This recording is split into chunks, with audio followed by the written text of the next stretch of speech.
देखिए फ्रेंड्स, आज हम पढ़ने वाले हैं कूलाम के नियम का सदिश निरूपण, coulombs law in vector form. बहुत इंपॉर्टेंट टॉपिक है, हर साल आता ही आता है बोर्ड एग्जाम में। तो आइए शुरू करते हैं।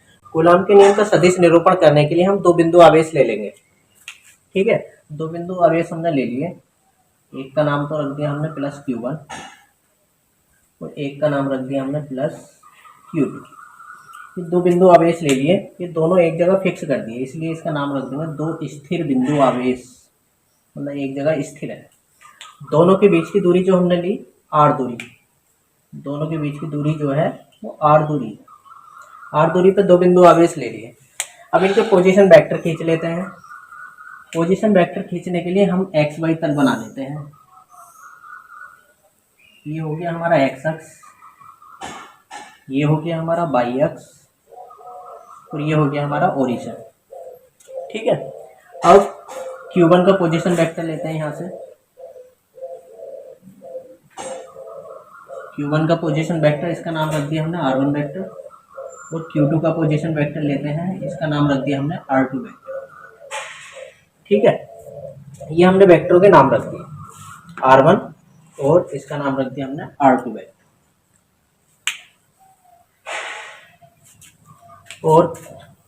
और Q2 का पोजीशन वेक्टर लेते हैं Q2 का,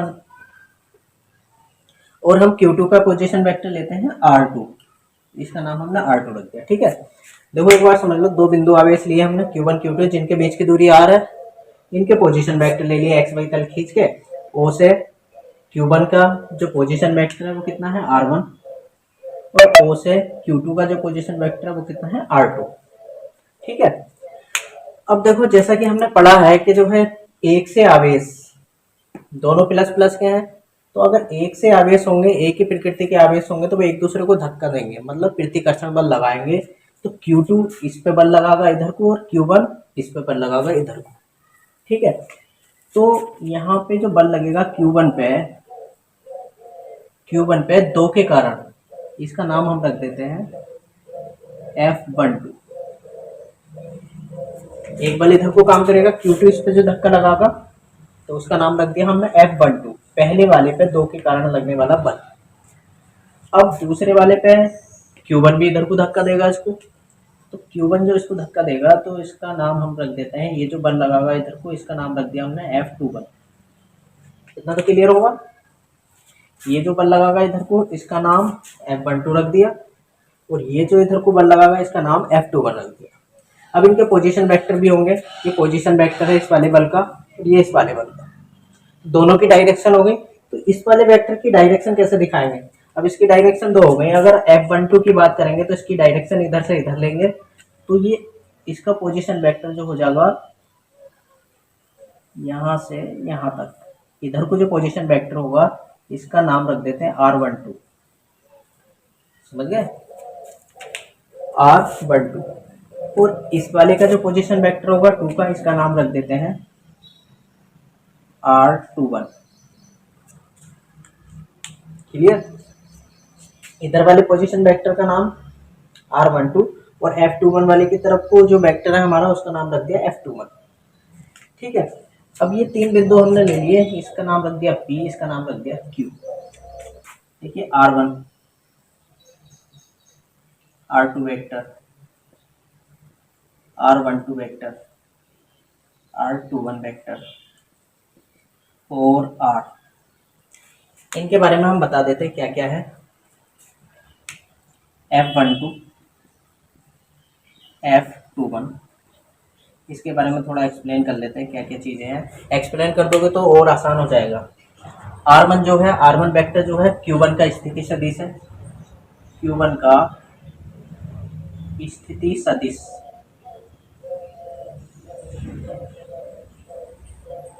मतलब R1 वेक्टर जो है Q1 का स्थिति सदिश है, R2 वेक्टर जो है Q2 का स्थिति सदिश है।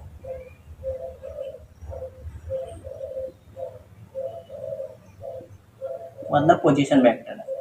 R1 Q1 का पोजीशन वेक्टर है, R2 Q2 का पोजीशन वेक्टर है। ठीक है, अब क्या आ गया R12। R12 क्या है? R का PQ वेक्टर है, जिसकी डायरेक्शन किधर से है? Q से P की तरफ को है। क्यू से पी की तरफ को, क्यू से पी की तरफ को, क्यू पी का सदिश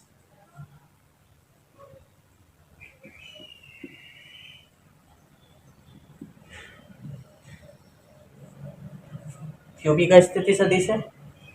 और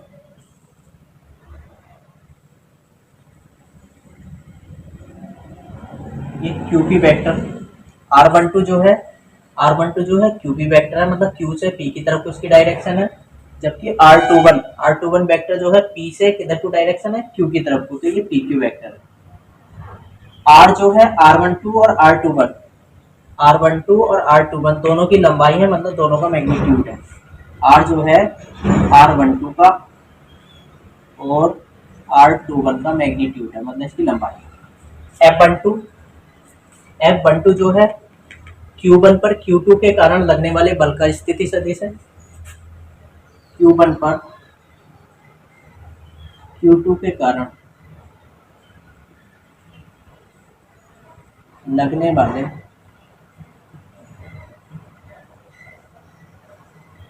बल का सदिश।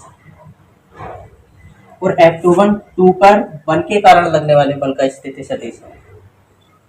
Q2 पर Q1 के कारण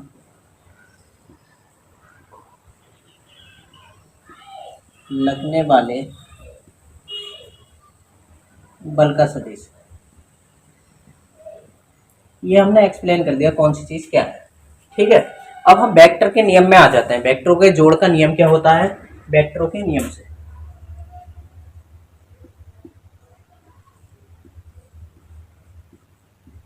वेक्टरों के योग के नियम से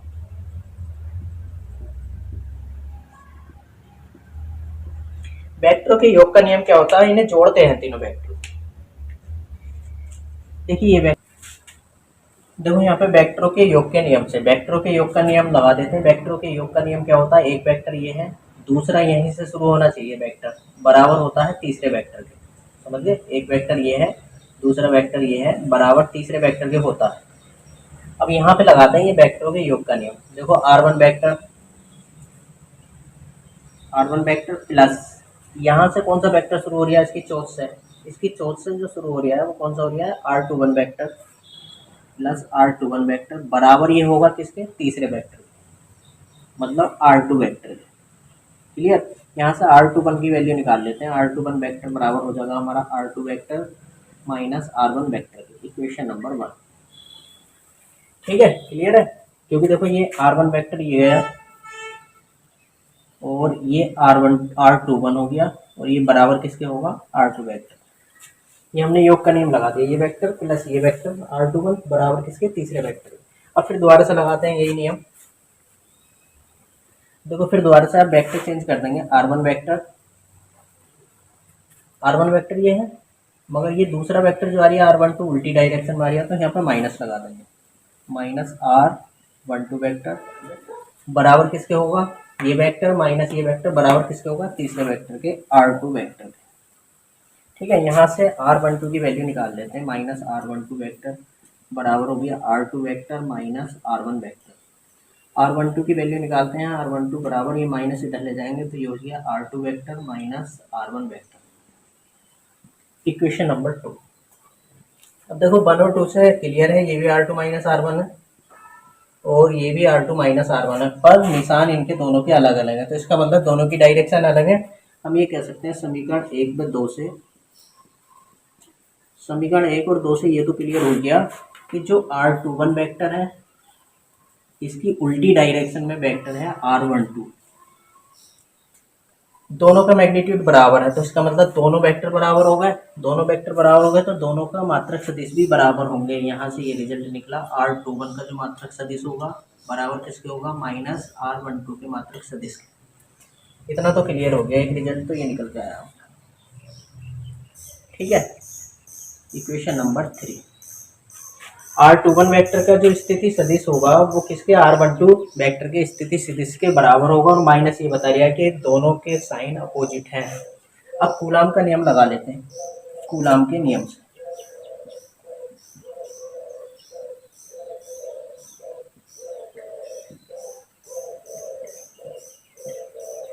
कूलाम के नियम से पहले तो हम ये मान लेते हैं कि वायु में रखे हुए हैं, ठीक है। तो निर्वात की वैद्युतशीलता तुम्हें पता ही क्या होती है, एप्सिलॉन 0। कूलाम का नियम लगा लेते हैं। अब F12 जो होगा, F12 कितना होगा, 1/4 pi epsilon 0 Q1 Q2 upon बीच की दूरी के स्क्वायर पे, बीच की दूरी का स्क्वायर। और डायरेक्शन भी दिखानी पड़ेगी, इसकी डायरेक्शन किधर को है, किधर को है, Q से P की तरफ को है, मतलब R12 वेक्टर का मात्रक सदिश दिखाएंगे। Equation number 1। Equation number 4। अब F21 निकालेंगे, 1/4 pi epsilon 0 Q1 Q2 upon R square. अब F21 की डायरेक्शन किधर है, P से Q की तरफ, और इधर को कौन सा वेक्टर है, R21, तो इसका मात्रक सदिश लेंगे, R21 का मात्रक सदिश। तो ये कैसा है, माइनस में, क्योंकि डायरेक्शन दोनों की उल्टी है। अब जब डायरेक्शन उल्टी है तो ये माइनस बाहर निकाल लेते हैं, तो F21 हो जाएगा हमारा -1/4 pi epsilon 0 Q1 Q2 upon R square R21। Equation number 5।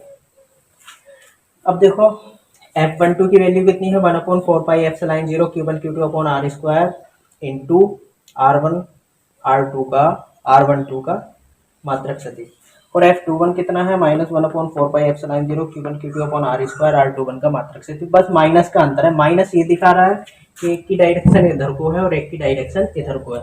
तो समीकरण 4 और 5 से हमें ये रिजल्ट और मिलता है, 4 व 5 से, 4 और 5 से हमें ये देखने को मिलता है कि F12 बराबर -F21 के है, मतलब दोनों का परिमाण बराबर है और दिशा दोनों की अलग अलग है, ठीक है। यही कूलाम के नियम का सदिश निरूपण है।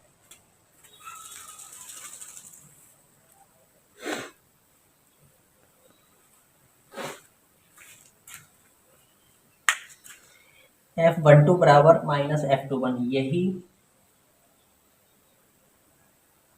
यही कूलाम के नियम का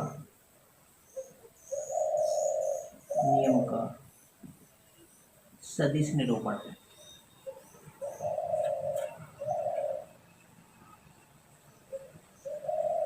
यही कूलाम के नियम का सदिश निरूपण है। अब यहाँ से हमें दो चीजें देखने को मिलती हैं। अब कई बार क्वेश्चन ये आ जाता है, इससे निष्कर्ष क्या निकलता है, ये आप स्क्रीनशॉट ले लीजिए इसका। अब इससे निष्कर्ष या महत्व है,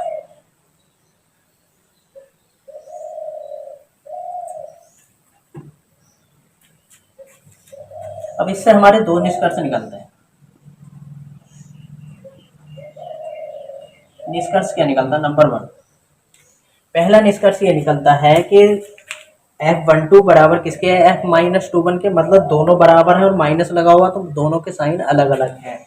मतलब चूंकि एक निष्कर्ष तो हमारा ये निकलता है, चूंकि F12 बराबर है -F21 के, तो इसका मतलब क्या हो गया, एक बल इधर को लग गया है, इसी परिमाण का दूसरा बल दूसरी तरफ को लग गया है। तो इसका मतलब ये हो गया कि ये जो है कूलाम का नियम न्यूटन के तीसरे नियम का पालन करता है। जितना भी जो है हम बल किसी एक दिशा में लगाते हैं, उतना ही बल अपोजिट डायरेक्शन में लगता है, न्यूटन के तीसरे नियम का पालन करता है। तो इससे तो ये सिद्ध हो गया, एक निष्कर्ष तो ये निकला, कूलाम का नियम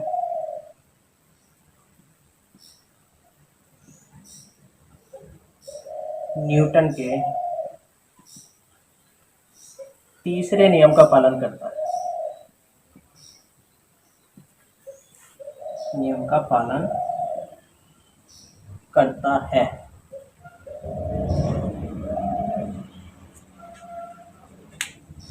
एक निष्कर्ष तो ये निकला कि न्यूटन कूलाम का नियम जो है न्यूटन के तीसरे नियम का पालन करता है। दूसरा निष्कर्ष क्या निकलता है, दूसरा निष्कर्ष, चूंकि R12 बराबर किसके है, -R21 के,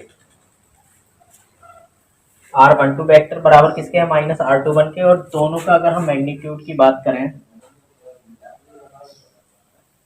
दोनों के अगर मैग्नीट्यूड की हम बात करें तो दोनों का मैग्नीट्यूड क्या होगा, बराबर होगा, बराबर आर के। तो इसका मतलब क्या हुआ कि दोनों बल दोनों सदिशों को मिलाने वाली रेखा के अनुदिश काम करते हैं, तो इसका मतलब क्या हो गया, ये केंद्रीय बल है।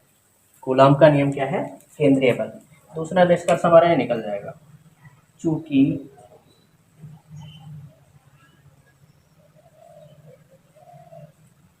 कूलॉम का बल दोनों सदिशों को मिलाने वाली रेखा के अनुदिश कार्य करता है, रेखा के अनुदिश कार्य करता है। अतः यह अभिकेंद्रीय बल है। कौन सा बल है, अभिकेंद्रीय, सेंट्रल फोर्स।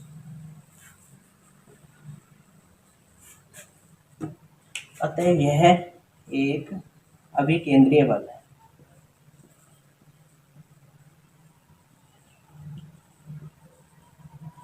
क्लियर हो गया। ये क्वेश्चन दो तरीके से आता है, कूलाम के नियम का सदिश निरूपण कीजिए और कूलाम के नियम का महत्व बताइए या निष्कर्ष बताइए। क्या निष्कर्ष निकलते हैं, तो निष्कर्ष भी यही है और महत्व भी यही है। अगर महत्व पूछता है तब भी आपको यही लिखना है। तो ये बहुत इंपॉर्टेंट क्वेश्चन था फिजिक्स का।